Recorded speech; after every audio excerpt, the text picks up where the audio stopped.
जय श्री कृष्ण। श्री गिरिराज धरण की जय। श्री कामधेनु मात की जय। अपने अपने गुरुदेव की जय। सर्वदेवमयी सर्वतीर्थमयी मुक्तिदायिनी गौ माता की जय। सुरूपा बहुरूपाश्च विश्वरूपाश्च मातरः गावो मामुपतिष्ठन्ति मिति नित्यं प्रकीर्तये। સુંદર સુંદર રૂપવાળી બહુ રૂપવાળી ગૌઓ સદૈવ મારા નિકટ રહે, હું સદૈવ ગૌઓના નિકટ રહું. ગૌ માતાનું નામ સંકીર્તન કરવાથી મનુષ્યની કીર્તિમાં વૃદ્ધિ થાય છે. આજે આપણે નિત્ય પ્રતિદિન ગૌ સેવા કરી રહ્યા છીએ, ગૌ સત્સંગ શ્રવણ કરી રહ્યા છીએ, જેનાથી આપણામાં સાત્વિક ઉર્જાનું પ્રાગટ્ય થઈ રહ્યું છે. સાત્વિક ઉર્જા પ્રગટ થઈ રહી છે. અનેક ગૌ ભક્તોના સુંદર સુંદર પ્રશ્નો પણ હોય છે, જે પ્રશ્નોને અમે પ્રશ્નાવલીમાં પણ કરીએ છીએ. તો તેમાં એક પ્રશ્ન આવ્યો સુંદર કે આપ જે ગૌમાતાનું વર્ણન કરી રહ્યા છો, જે શ્રી કામધેનુ ગૌમાતાનું વર્ણન અમે શ્રવણ કરી રહ્યા છીએ, તે શ્રી કામધેનુનો ભાવાર્થ શું છે? શ્રી કામધેનુનું પ્રાગટ્ય શું છે? આપણા મનમાં પણ ક્યારેય વિચાર આવે કે શ્રી કામધેનુ માતા કઈ પ્રકારે પ્રગટ થયા અને તેમના પ્રગટ થવાનો ઉદ્દેશ્ય શું છે? બહુ સુંદર પ્રાચીન કથા આવે છે. સમુદ્ર મંથનની કથા આપણે સૌએ શ્રવણ કરી છે કે ઇન્દ્રદેવને શ્રાપ મળ્યો, ઇન્દ્રદેવ શ્રાપિત થયા અને 14 ભુવન 3 લોક તેમના પાસેથી દૈત્યો પાસે ચાલ્યા ગયા. શુક્રાચાર્યજીએ પ્રહાર કર્યો, રાજા બલિ પાસે અત્યારની સત્તા એ ચાલી ગઈ. હવે અત્યારે ઇન્દ્ર શ્રાપિત છે, દેવરાજ ઇન્દ્ર શ્રાપિત છે અને અત્યારના રાજા સમુદ્ર મંથન વખતે એ દૈત્યો હતા. તો દૈત્યો કહે એ પ્રકારે થવું જોઈએ. તો સમુદ્ર મંથનમાંથી 14 રત્નો પ્રગટ થયા. તેમાંનો સૌથી સુંદર રત્ન, પરમ પવિત્ર, સર્વોત્કૃષ્ટ રત્ન, સર્વોત્તમ રત્ન જેને કહેવામાં આવે છે એ છે કામધેનુ ગૌમાતા. કે શ્રી કામધેનુ ગૌમાતાનું પ્રાગટ્ય એ સમુદ્ર મંથનથી થયું છે. સમુદ્ર મંથનથી શ્રી કામધેનુ ગૌમાતા પ્રગટ થયા. બધા દેવતાઓ, દૈત્યો, ભગવાન, ગરુડજી બધા સમક્ષ બિરાજમાન છે. સમુદ્ર મંથન ચાલી રહ્યું છે. કામધેનુ ગૌમાતાનું પ્રાગટ્ય થયું. શ્રી કામધેનુ ગૌમાતા જ્યારે પ્રગટ થયા, એ ચારે તરફની વાયુમાં અતિ પવિત્રતા અને પરમ શાંતિ ફેલાઈ ગઈ. ગરુડજીના મનમાં પ્રશ્ન આવ્યો કે અરે, આ બધું અચાનક એકાએક આ વાયુમાં પરિવર્તન કઈ પ્રકારે આવ્યું? ત્યારે એમને ભગવાન વિષ્ણુને આ પ્રશ્ન કર્યો. ભગવાન નારાયણને પ્રશ્ન કરતા કહે છે, હે પ્રભુ, આ ગૌમાતા કોણ છે? અને આ ગૌમાતાના પ્રગટ થતામાં જ આ ચારે તરફની વાયુમાં પવિત્રતા અને પરમ શાંતિ કઈ પ્રકારે ફેલાઈ ગઈ? એક એવી પરમ શાંતિની અનુભૂતિ થાય છે જે માત્ર અને માત્ર બ્રહ્મ જ્ઞાનની પ્રાપ્તિ કર્યા બાદ થઈ શકે. ત્યારે ભગવાન સ્મિત કરતા કહે છે, હે ગરુડજી, આ ગૌમાતા કોઈ સામાન્ય ગૌમાતા નથી. આ ગૌમાતા એ સાક્ષાત શ્રી કામધેનુ છે, જે પરમધામ ગૌલોક ધામથી પ્રગટ થઈ છે,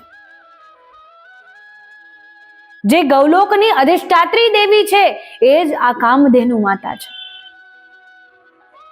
અને આ કામધેનુ નું પ્રાગટ્ય લેવાનો ઉદ્દેશ્ય પણ આ જગતનું કલ્યાણ કરવું છે. શ્રી કામધેનુ માતા એ આ સમસ્ત જગતના કલ્યાણ માટે છે. પરમ મંગલકારી, પરમ આદરણીય, પરમ પૂજનીય અને પરમ કલ્યાણકારી આ ગૌમાતા આપણા મધ્યમાં બિરાજમાન છે. અને આ ગૌમાતા કોઈ સામાન્ય ગૌમાતા જેવી નથી. શ્રી કામધેનુ ગૌમાતા એ આદિ શક્તિ, પરાશક્તિ, પરમ ચેતના અને પરમ શક્તિ કહેવાય છે.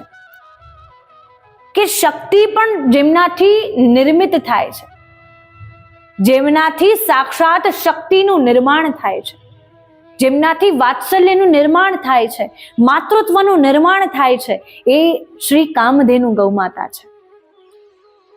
શ્રી કામધેનુ ગૌમાતા એવી પરમ શક્તિ છે કે જેમનાથી શક્તિ સાક્ષાત પ્રગટ થાય છે. શ્રી કામધેનુ ગૌમાતાના જ્યારે 108 નામાવલી આપણે શ્રવણ કરીએ છીએ તેમાં પણ દરેક શક્તિનું વર્ણન આવે છે અને તેના પરથી આપણને જ્ઞાત થાય છે કે સર્વત્ર શક્તિનું પ્રાગટ્ય જ ગૌમાતાથી થયું છે. અને ગૌમાતાના કારણે જ આ પૃથ્વી સુરક્ષિત છે. ગૌમાતા એ સમસ્ત જીવોનું કલ્યાણ કરનારી છે. ગૌમાતા સદૈવ સમસ્ત જીવોનું મંગલ કરનારી છે. અને જે પણ કોઈ એમને શત્રુ ભાવથી જોવે છે, કોઈ એમને મિત્ર ભાવથી જોવે છે, કોઈ એમને માતા ભાવથી જોવે છે, સદૈવ બધાનું સમાન રૂપમાં કલ્યાણ કરતી રહે છે. આ ગૌમાતાનું સ્વરૂપ એ આપણને એક સુંદર મનમોહક, અતિ મનમોહક સ્ત્રી જેવું દેખાય છે કે જેને જોઈને મોહિની સ્વરૂપ ભગવાન કેશવ પણ આનંદિત થાય છે કે ભગવાન કેશવ કરતા પણ અતિ સુંદર અને મનમોહક यदि પ્રભુ કોઈને માનતા હોય તો એ શ્રી કામધેનુ ગૌમાતા છે. જેમને મોર પંખની પૂંછ હોય છે અને હે ગરુડજી, આપની પાંખો સમાન જેમની પાંખો છે, આપ દર્શન તો કરો. ત્યારે શ્રી ગરુડજી દર્શન કરે છે અને એમને દર્શન કરીને ખૂબ આનંદ થાય છે કે ગરુડ જેવી પાંખો જેમને હોય છે અને જે સદૈવ આ સર્વત્ર સંસાર પર કરુણા ફેલાવે છે, જે સદૈવ આ સર્વત્ર સંસારના જીવોને કરુણા પ્રદાન કરે છે, વાત્સલ્ય પ્રદાન કરે છે, માતૃત્વ પ્રદાન કરે છે, એવી આ કામધેનુ ગૌમાતા છે. અને એ ગૌમાતાને સ્વર્ણના સિંગો છે અને એ ગૌમાતા એ સદૈવ આપણને તેમના સ્વરૂપને દર્શન કરીને આપણે આ સમસ્ત સંસારને વિસ્મરણ કરી જઈએ છીએ. અને કામધેનુ ગૌમાતા કહેવાય છે કે જ્યારે આ કલિકાલમાં, આ કરાલ કલિકાલ, ચતુર્થ યુગ કલિકાલમાં જ્યારે પ્રગટ થાય છે ત્યારે 20 કરોડથી પણ વધારે આબાદી જ્યારે થઈ જાય છે ત્યારે તેમાંથી એક કામધેનુ આપણને દૂરથી દેખાય છે. જ્યારે એટલી કામધેનુ ગૌમાતા, એટલી ગૌમાતાઓ દેખાય છે ત્યારે એક કામધેનુ ગૌમાતા તેમના મધ્યમાં બિરાજમાન આપણને જોવા મળે છે. અને શ્રી કામધેનુ આપણી ઈચ્છા પૂર્ણ કરનારી છે, આપણી સર્વ મનોકામનાઓને પૂર્ણ કરનારી છે. ત્યારે આગળ કામધેનુના અનેક ગુણોને વર્ણન શ્રવણ કરતા પક્ષીરાજ ગરુડના મનમાં પ્રશ્ન આવે છે કે હે પ્રભુ, આ શ્રી કામધેનુ ગૌમાતાના આટલા ગુણો છે તો એમને જે મનુષ્ય પ્રાપ્ત કરે છે અથવા એમના આશીર્વાદ જે મનુષ્ય પ્રાપ્ત કરે છે તેના જીવનમાં કેવો પ્રભાવ પડે છે. અને એટલું શ્રવણ કરતામાં જ દૈત્યોના મનમાં પ્રલોભન પ્રગટ થયું. દૈત્યો મનમાં વિચાર કરવા લાગ્યા કે કામધેનુ ગૌમાતાના આટલા ફાયદાઓ, આટલા લાભ છે તો અત્યારે રાજા આપણે છીએ, કામધેનુને આપણે જ પ્રાપ્ત કરવી પડે. તો એમને દેવરાજ ઇન્દ્ર આદિ દેવતાઓને કહી દીધું કે અત્યારે કામધેનુને તો અમે પ્રાપ્ત કરશું. તો બધાના મનમાં શંકા ઉત્પન્ન થઈ કે અરે, કામધેનુ યદિ દૈત્યો પાસે ચાલી જશે તો અમે કઈ રીતે કામધેનુ વગર જીવિત રહી શકશું? દેવતાઓના વેણ હતા, તેમના વચન હતા કે કામધેનુ વગર અમારી રક્ષા કોણ કરશે?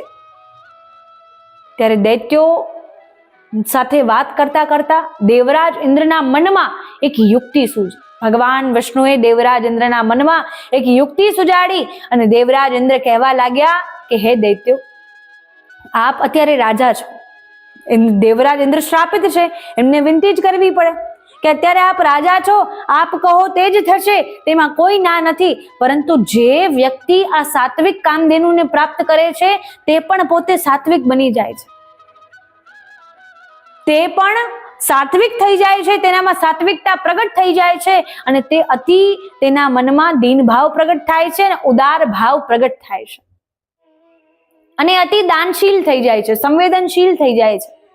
તેનામાં જેટલા આસુરી તત્વો હોય એ નષ્ટ થઈ જાય છે અને કામધેનુ તેને મનોવાંછિત ફલ પ્રદાન કરે છે.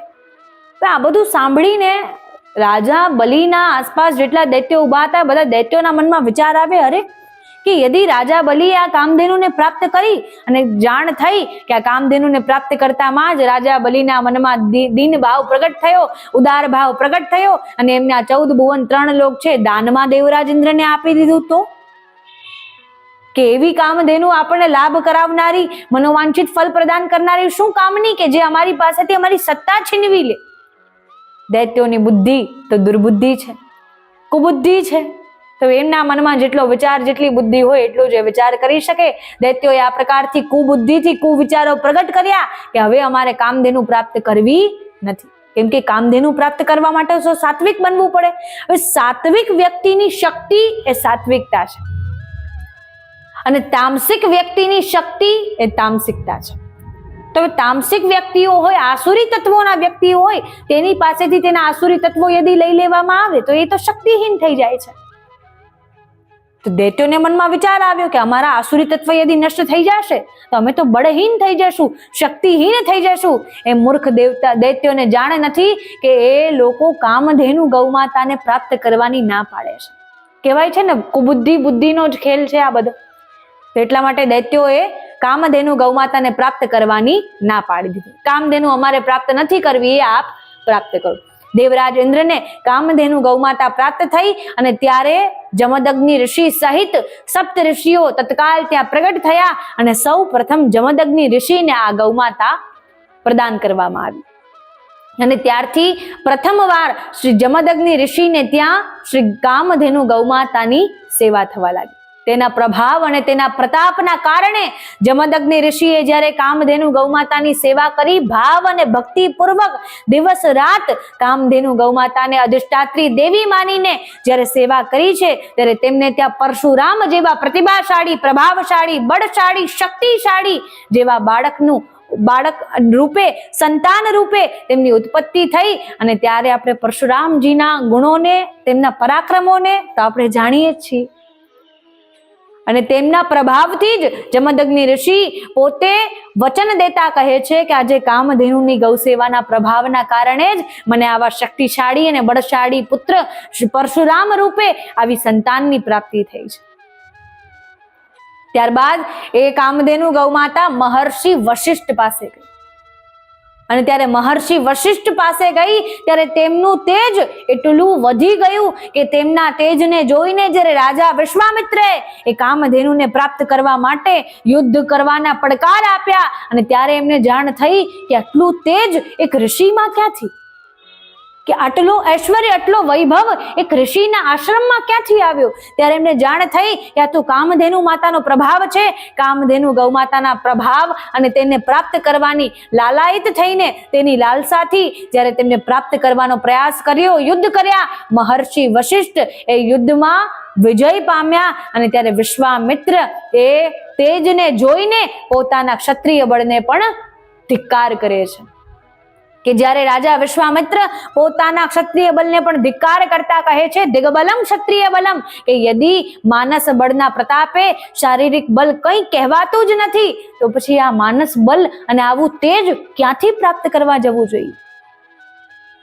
ત્યારે વિશ્વામિત્રને વિચાર આવે છે કે મારા પાસે તો હજારો લાખોની સેનાઓ છે, છતાં પણ મેં પરાજય સ્વીકાર કરી શકતો નથી અને મને આ કામધેનુને પ્રાપ્ત કરવામાં પરાજય થયું. તો આ મહર્ષિને ત્યાં તો 2-4 શિષ્યો છે અને એકમાત્ર ગૌ છે, એકમાત્ર ગૌમાતા છે. કઈ પ્રકારે એમનામાં આટલી શક્તિ, આટલું બળ ક્યાંથી આવે છે? ત્યારે એ પોતાનો સંપૂર્ણ રાજપાઠ છોડીને એ બ્રહ્મ તેજની શોધમાં નીકળી ગયા હતા, જે બ્રહ્મ તેજ મહર્ષિ વશિષ્ઠને કામધેનુ ગૌમાતાની સેવા કરવાથી પ્રાપ્ત થયું હતું. કામધેનુ ગૌમાતાની સેવાનો આ પ્રભાવ છે. ત્યારે બધા દૈત્યો પાસેથી કામધેનુ ગૌમાતા ચાલી ગઈ, દૈત્યોને એ દુર્બુદ્ધિ પ્રગટ કરી. હવે ત્યારે એ જ સમયે ભગવાન ને ગરુડજી પૂછતા કહે છે કે આ કામધેનુ ગૌમાતાને પ્રાપ્ત કરવા માટે મનુષ્યને શું કરવું જોઈએ? કામધેનુના આશીર્વાદ પ્રાપ્ત કરવા માટે મનુષ્યને શું કરવું જોઈએ? ત્યારે ભગવાન સુંદર વર્ણન કરતા કહે છે કે કામધેનુ ગૌમાતા પ્રત્યે સમર્પણ કરી દેવું જોઈએ. કામધેનુ પ્રત્યે સમર્પણ ભાવ કરતા કહેવું જોઈએ, સબે ગુણહીન તાકો જતન ન કોએ, એ કામધેનુ કૃપા સે હોનો હોસો હોય. કે અમારામાં કોઈ એવા ગુણ નથી જેવા ગુણ મહાન મહાન ઋષિ મુનિઓમાં હતા, કે આ કામધેનુ અમને પ્રાપ્ત થઈ શકે, કામધેનુના આશીષ અમને પ્રાપ્ત થઈ શકે. અમારામાં કોઈ એવા ગુણ નથી, અને એવા ગુણ એવો તેજ પ્રગટ કરવાનો પ્રયાસ પણ નથી. મહર્ષિ વશિષ્ઠ, જમદગ્નિ ઋષિ, એવા મહાન ઋષિ મુનિઓ જેવું તેજ શું આપણે આ કરાલ કલિકાલમાં પ્રગટ કરી શકીએ છીએ? એટલા માટે કામધેનુ પ્રત્યે સમર્પણ ભાવ કરતા એ ભાવ પ્રગટ કરવાનો છે. અમારામાં કોઈ એવા પ્રયાસ પણ નથી, કોઈ એવા ગુણ પણ નથી, પરંતુ અમને એક વિશ્વાસ છે, એવો દ્રઢ વિશ્વાસ કે કામધેનુ કૃપા સે હોનો હોસો હોય, કે આપની યદિ કૃપા અમારા પર બની ગઈ તો સંસારમાં કોઈ એવું અશક્ય કાર્ય નથી, અસંભવ કાર્ય નથી જે અમે ન કરી શકીએ. તો આ જ પ્રકારે કામધેનુ ગૌમાતા પ્રત્યે સમર્પણ ભાવ પ્રગટ કરીને કામધેનુની કૃપા, એમના આશીષ અને સાક્ષાત કામધેનુને પ્રાપ્ત કરી શકીએ છીએ. કામધેનુના નામમાં જ આપણને જોવા મળે છે કામ અર્થાત આપણી ઈચ્છાઓ મનોકામનાઓ, ધેનુ અર્થાત ગૌમાતા આપણી દરેક ઈચ્છાઓ મનોકામનાઓ પૂર્ણ કરનારી ધેનુ અર્થાત કામધેનુ. કામધેનુ ગૌમાતાને યદિ પ્રસન્ન કરવા છે, કામધેનુ ગૌમાતાનું યદિ આપણે પ્રસન્નતાની પ્રાપ્તિ કરવી છે, એમની કૃપાની પ્રાપ્તિ કરવી છે, નિત્ય પ્રતિદિન આ એક શ્લોકનું વર્ણન આપણે કરતું રહેવું જોઈએ, એક શ્લોકનું ઉચ્ચારણ કરતું રહેવું જોઈએ. આપણામાં જેટલો પણ ભાવ થાય એટલો, 1 માળા કરીએ, 2 માળા કરીએ, 7 માળા કરીએ, 11 માળા કરીએ, જેટલો પણ આપણામાં ભાવ થાય તેટલી માળા નિત્ય કરવી જોઈએ. મંત્ર આ પ્રકારે છે, ત્વમ ધેનુ કામધેનુ સર્વ મનો પૂર્તિણી, સર્વ પાપ નાશિની, મોક્ષ ફલ પ્રદાયિની, નમો ગોભે નમોસ્તુતે. અર્થાત હે ધેનુ, આપ તો કામધેનુ છો, આપ તો સર્વ મનોકામનાઓની પૂર્તિ કરનારી છો, આપ તો સર્વ પાપોના નાશ કરનારી છો, આપ તો મોક્ષ ફલ પ્રદાન કરનારી છો. આપને હું વારંવાર નમસ્કાર કરું છું, આપને હું વારંવાર નમન કરું છું. મારો દ્રઢ વિશ્વાસ આપનામાં પ્રગટ થયો છે. આપ આ દ્રઢ વિશ્વાસને મારા જીવનમાં હું ગ્રહણ કરી શકું, આ દ્રઢ વિશ્વાસથી મારા જીવનના સંઘર્ષો સાથે લડી શકું, મને એવી શક્તિઓ પ્રદાન કરો. કામધેનુ ગૌમાતાથી એવી પ્રાર્થના કરવાની છે, અને જો આપણામાં સાચો ભાવ અને સાચી શ્રદ્ધા પ્રગટ થઈ જાય છે તો આ કરાલ કલિકાલમાં પણ સાક્ષાત કામધેનુ ગૌમાતાનું વરદાન આપણને પ્રાપ્ત થઈ જાય છે. કામધેનુમાં એટલી શક્તિ છે. કામધેનુ નામ લેવા માત્રથી આપણામાં એક સાત્વિક ઉર્જાનો ચયન થાય છે, સાત્વિક ઉર્જાનો સંચાર થાય છે. આપણા શરીરના ખૂણે ખૂણે સાત્વિકતાની પ્રાપ્તિ થાય છે, સાત્વિકતાનું પ્રાગટ્ય થાય છે, અને એ જ સાત્વિકતા આપણને આપણા જીવનના દરેક સંઘર્ષ સાથે લડવાની શક્તિ પ્રદાન કરે છે. કામધેનુનું સ્મરણ કરવા માત્રથી આ કરાલ કલિકાલમાં મનુષ્ય પરમ ચેતના પરમ શક્તિને પ્રાપ્ત કરી શકે છે, જે પરમ ચેતના પરમ શક્તિ બ્રહ્મ તેજના જ્ઞાનને પણ પ્રદાન કરી શકે છે. તો એ જ પ્રકારે શ્રી કામધેનુ ગૌમાતા સમુદ્ર મંથનથી પ્રગટ થઈ અને સમસ્ત આ જગતવાસીઓને, સમસ્ત સંસારવાસીઓને આ સદૈવ તેમનું કલ્યાણ કરતી રહે છે, સદૈવ તેમનું મંગલ કરતી રહે છે, સદૈવ તેમને આશીષ પ્રદાન કરતી રહે છે. આપણે પણ કામધેનુ ગૌમાતાની ભક્તિ કરીએ અને ગૌ ભક્તિ માર્ગમાં પ્રવેશ કરીને સાક્ષાત બ્રહ્મ તેજના જ્ઞાનની પ્રાપ્તિ કરીએ, સાક્ષાત પ્રભુની પ્રાપ્તિ કરી શકીએ છીએ. તો આ જ પ્રકારે દરેક ગૌમાતામાં કામધેનુ ગૌમાતાનો ભાવ પ્રગટ કરી કામધેનુ ગૌમાતાની સેવા કરતા હોય તેવો ભાવ યદિ પ્રગટ કરીએ છીએ તો આપણને તેવા જ પરિણામો પ્રાપ્ત થાય છે. તો ગૌમાતાની સેવા કરતા રહીએ. ગૌમાતાની સેવા કરવા માટે અનેક ભક્તોને પણ પ્રેરિત કરીએ. ગૌ સત્સંગ શ્રવણ કરતા રહીએ. ગૌ સત્સંગ અનેક ભક્તજનોને પણ શ્રવણ કરાવીને સહસ્ત્ર ગણા પુણ્યોની પ્રાપ્તિ કરી શકો છો. ગૌમાતા અવશ્ય આપનું કલ્યાણ કરશે. જય શ્રી કૃષ્ણ, જય ગિરિરાજ.